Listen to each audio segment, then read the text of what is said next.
Hi, my name is Jeany Park, and I'm the owner of Tree Swing Video. Welcome to the Video Marketing Minute.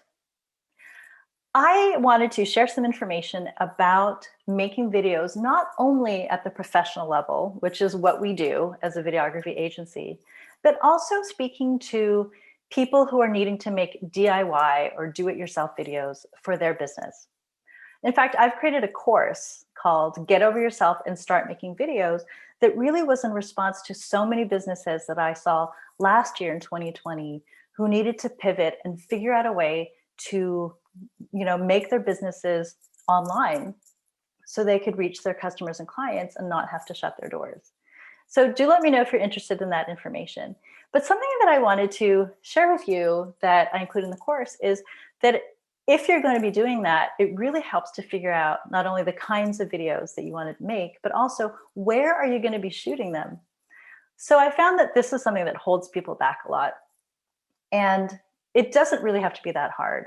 You can, if you're working from home, as a lot of us still are, you can make videos in your office.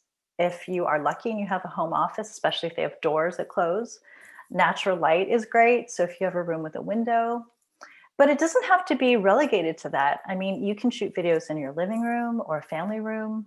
If you can get your housemate or your family to, give you a little bit of quiet time so you can make those videos, that's helpful. But certainly living room or family works. If you have a den, or you can even shoot in the dining room. So you can get really creative.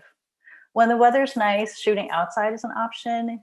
There are some technical things to keep in mind, such as, overhead sunshine can be a little tricky, and also external noise. So, we give equipment recommendations to help you make those videos that are shot outside look and sound as good as they can. But there you have it, just some quick tips about where you can start shooting your videos so that you can start wrapping your mind around it and envisioning how and where you can do this. So stay tuned so that you can hear more DIY and professional tips all about videos so that you can start making videos for your business.